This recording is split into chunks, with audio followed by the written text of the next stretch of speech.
केंद्र सरकार के कर्मचारियों एवं पेंशनर्स के लिए एक बड़ी खबर है। 28 अक्टूबर 2025 को सरकार ने 8वें वेतन आयोग के गठन की औपचारिक मंजूरी दे दी है। सुप्रीम कोर्ट की पूर्व न्यायाधीश जस्टिस रंजना प्रकाश देसाई को आयोग का अध्यक्ष बनाया गया है। आयोग को यह कहा गया है कि अगले 18 महीने के भीतर अपना रिपोर्ट सरकार को सौंप दे। नमस्कार, न्यूज एनालिसिस विद सचिरंजन में आप सबका हार्दिक स्वागत है।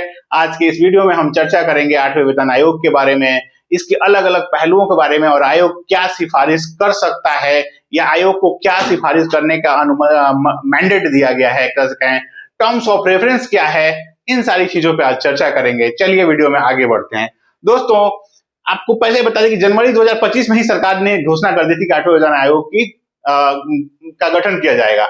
इसके बाद सरकार के कर्मचारियों और जो पेंशनर्स हैं उनके बीच एक कहें तो पॉजिटिव एनर्जी आ गई थी कि चलो कुछ वेतन में वृद्धि होगी।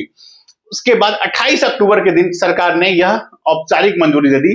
टर्म्स ऑफ रेफरेंस, जिसको कहते हैं विचारार्थ विषय, यानी कि आयोग को किन मुद्दों पर विचार करना है, आयोग में कितने मेंबर्स होंगे, आयोग का टाइमलाइन क्या होगा, ये सारी चीजें तय करने में सरकार को थोड़ा समय लगा और अंततः इस डेट को सरकार ने इस आयोग का गठन कर दिया है। अब आयोग अपने कार्य काम में लग जाएगी और औपचारिक मंजूरी के बाद और आयोग में 3 मेंबर्स हैं। एक आयोग का चेयरपर्सन जो कि जस्टिस रंजना प्रकाश देसाई को बनाया गया है। दूसरा एक प्रोफेसर है आईआईएम बेंगलुरु के प्रोफेसर पुलाक घोष, इनको बनाया गया है। इसका एक मेंबर में, ये पार्ट टाइम मेंबर होते हैं, बेसिकली फुल टाइम मेंबर नहीं होंगे। दूसरे मेंबर सेक्रेटरी के रूप में IAS officer mister Pankaj Jain को इसका एक मेंबर बनाया गया है। ये मेंबर सेक्रेटरी के रूप में काम करेंगे। कुल मिला के जस्टिस रंजना प्रकाश देसाई अपने अन्य 2 सहयोगियों से ये पूरी रिपोर्ट तैयार करेंगी और सरकार को अपनी सिफारिशें सौंपेंगी अगले 18 महीने के भीतर। ये है पूरा इनका टाइमलाइन। इस वेतन आयोग से लगभग केंद्र सरकार के वर्तमान में कार्यरत 50 लाख एम्प्लॉइज और लगभग 69 लाख पेंशनर्स को फायदा होने जा रहा है। तो ये एक बड़ी खबर है बेसिकली सरकार के कर्मचारियों और पेंशनर्स के लिए। दोस्तों, अब आते हैं कि सरकार ने इस आयोग को क्या क्या विचारार्थ विषय के रूप में, टर्म्स ऑफ रेफरेंस के रूप में क्या दिया है। आयोग सरकार ने क्या कहा है कि आप किन किन मुद्दों पर विचार करेंगे। तो पहला एक्चुअली 5 अलग अलग विचारार्थ विषय हैं, यानी कि उन मुद्दों पर अपनी सिफारिश करने के पहले उन सभी चीजों पर ध्यान देना होगा आयोग को, ताकि एक बैलेंस बना रहे सरकार की आर्थिक स्थिति में, प्राइवेट सेक्टर्स के जॉब में और वहां पे जो नौकरी है, वेतन भत्ता है, उस दोनों के बीच में। तो चलते हैं 5 कौन से मुद्दे हैं जिन पे सरकार ने इनको गौर करने के लिए कहा है कि अपने वेतन जो ये वेतन की सिफारिश करेंगे उसके पहले इन चीजों को जरूर ध्यान रखें। पहला, सरकार ने कहा है कि आप देश की आर्थिक स्थिति को हर समय ध्यान में रखेंगे और कुछ ऐसी सिफारिश करते समय आप देश की जो फिजिकल प्रूडेंस होता है, यानी कि राजकोषीय विवेक, इसका भी आप ख्याल रखेंगे। यानी कि देश की आर्थिक स्थिति के साथ साथ कुछ ऐसा आप रिकमेंडेशन ना करें कि ताकि सरकार के पूरा बही खाता का जो हिसाब किताब है वो बिगड़ जाए। ये था। दूसरा ये है कि वेतन वृद्धि के समय इनको ये भी ध्यान रखना है कि सरकार अलग अलग जो डेवलपमेंट कार्य चला रही है या फिर जो कल्याणकारी योजनाएं चल रही हैं सरकार की, उनके फंडिंग में कोई इशू ना आए। क्योंकि जब वेतन वृद्धि होगी तो स्वाभाविक है, मैं आगे चर्चा भी करूंगा, कुछ लाख करोड़ यानी लगभग 1 से 1.5 लाख करोड़ का बर्डन आएगा सालाना। इतना पैसा सरकार को अलग से रखना पड़ेगा वेतन के लिए, मतलब वेतन में जो वृद्धि हुई है उसके लिए। तो ये चीज है कि सरकार इनको ये भी ध्यान रखना है कि इस तरह की भी वृद्धि ना हो, ताकि डेवलपमेंट वर्क्स और साथ में जो वेलफेयर स्कीम्स है उनको जारी रखने में कोई समस्या है। तीसरा जो सरकार ने कहा है कि आप ये भी ध्यान रखिएगा कि वैसे पेंशनर्स जिन्होंने अपने नौकरी के समय सरकार के पास कोई योगदान नहीं दिया ताकि उनको पेंशन मिले, लेकिन अभी वो पेंशन प्राप्त कर रहे हैं, तो जब वो पेंशन प्राप्त कर रहे हैं तो वैसे पेंशनर्स के लिए भी कि जिन्होंने योगदान नहीं दिया है, उनको सरकार जब पेंशन में वृद्धि की भुगतान करेगी तो वो वृद्धि सरकार के लिए आर्थिक बर्डन ना बने, इसका भी ध्यान रखना है। चौथा इसमें यह है कि स्टेट गवर्नमेंट्स, आप ध्यान में होगा आपको कि सामान्यतः केंद्र सरकार में जब वेतन आयोग का गठन होता है या उसकी सिफारिशें लागू कर दी जाती हैं, तो फिर स्टेट्स में भी आमतौर पर वहां के कर्मचारी इसकी मांग करने लगते हैं। तो इसके बाद स्वाभाविक है कि स्टेट्स में भी अलग अलग वेतन आयोग का गठन होगा। तो वहां पे भी अलग अलग स्टेट्स कई ऐसे स्टेट्स हैं कि आर्थिक स्थिति काफी खराब है, तो उन पे अननेसेसरी बर्डन ना पड़े, इसका भी ध्यान रखना है आयोग को। जो 5वां पॉइंट है, यानी जो टर्म्स ऑफ रेफरेंस का जो 5वां मुद्दा है वो ये है कि जो पीएसयूज के कर्मचारी हैं या फिर जो कहें कि जो प्राइवेट सेक्टर्स में काम करने वाले कर्मचारी हैं उनके वेतन और सरकारी कर्मचारियों के वेतन की बराबरी में एक कॉमन लेवल प्लेइंग फील्ड बने। ऐसा ना हो कि उधर कम वेतन है, इधर ज्यादा वेतन है, या इधर ज्यादा वेतन है, उधर कम वेतन है, उधर अधिक वेतन, इधर कम वेतन हो। तो कुल मिला के एक बराबरी की स्थिति बनाए रखने का भी काम इनको देखना है। आयोग को यह भी कहा गया है कि आप जब इन सब चीजों पर विचार करेंगे, और अब 18 महीने का समय, इसका मतलब ये नहीं कि आप पूरा 18 महीने लेंगे। आप आयोग का एक तरह से कहें, सरकार ने कहा कि आप इंटरिम रिपोर्ट यानी अंतरिम रिपोर्ट भी देंगे। साधारण भाषा में कहें तो एक मोटा मोटी आप रिपोर्ट बीच में ही सरकार को सौंपेंगे ताकि सरकार उन चीजों पे विचार करे। आयोग जब इन सब चीजों पे अपना विचार कर लेगा और तो उसके बाद आयोग अपनी रिपोर्ट सौंपेगा सरकार को। सरकार की बात फिर कैबिनेट बैठती है और उसका ये एक चीजों पे ये लोग विचार करते हैं। फिर जैसा भी होता है अमूमन कमोबेश सिफारिशें लागू कर दी जाती हैं। जब आयोग की सिफारिशें लागू होंगी तो उसका जो डेट होगा वो होगा 1 जनवरी 2026। यानी कि कहें कि सरकार ने जो आयोग का गठन किया, 18 महीने का समय दिया है, तो 18 महीना जाके होगा आपको अगले 2027 के अप्रैल में। तो आयोग उस समय अपनी रिपोर्ट सौंपेगा, लेकिन वो जो रिपोर्ट होगा वो भूतलक्षी यानी वो कहते हैं रेट्रोस्पेक्टिव। साधारण में से कहते हैं सरकार पहले के डेट से यानी कि 27 के बजाय 1 जनवरी 2026 से ही ये इसका इसके आयोग की सिफारिशों को लागू मानेगी सरकार।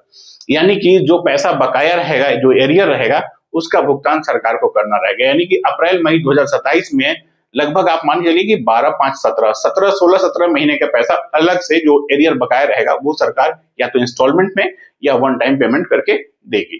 तो ये है दोस्तों आयोग के लिए पूरा मैंडेट, एक तरह से क्या मैंडेट विचारात विषय और आयोग के साधारण बातों के बारे में। अब एक बार आयोग के इतिहास को भी समझ लेते हैं।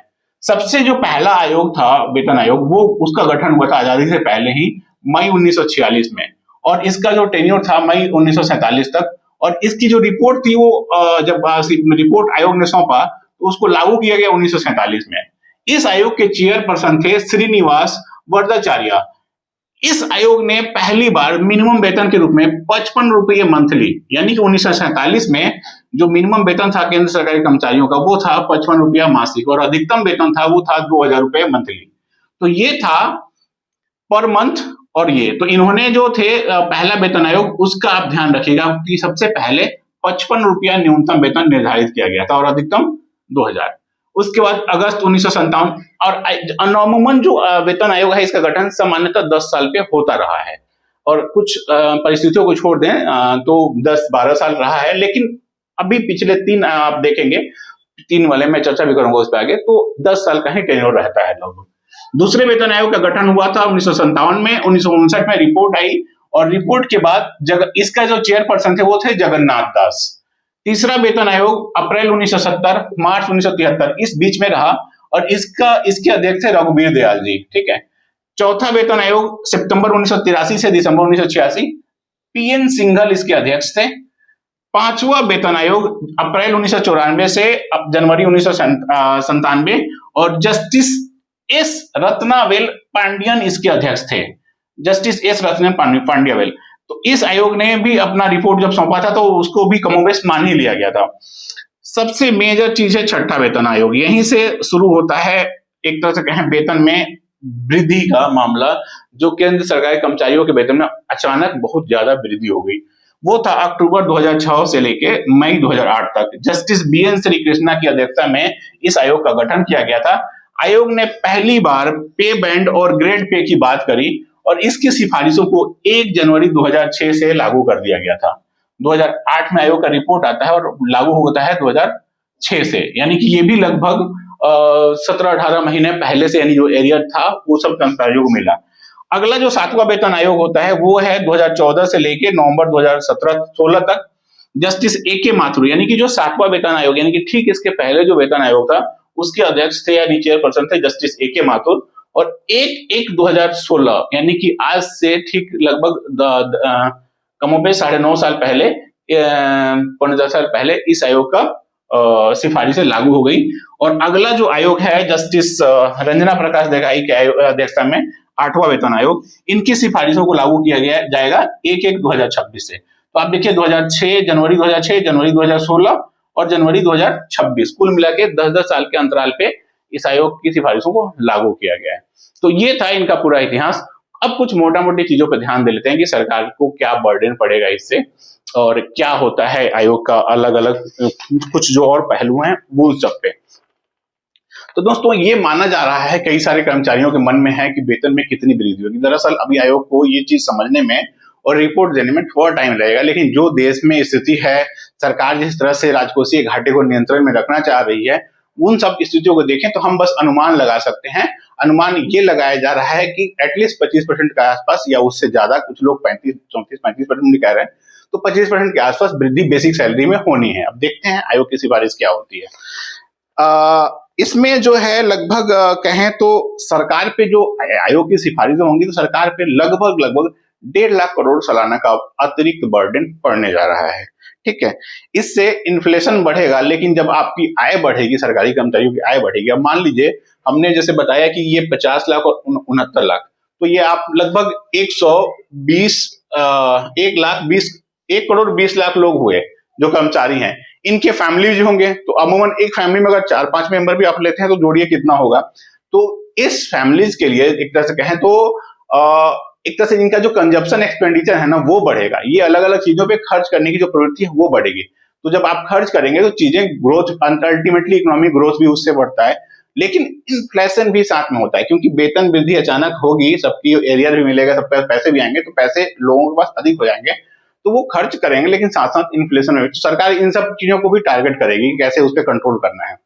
आप पिछले 1 साल से देखेंगे तो सरकार कई ऐसी पहले करती आ रही है ताकि वेतन आयोग का जब जनवरी 2025 में इसकी बात भी की गई थी तो सरकार ने कुछ चीजों को अपनाया भी, जैसे कि बजट 2025 में आप देखेंगे तो जो टैक्स स्लैब था उसमें कुछ छूट दिया गया।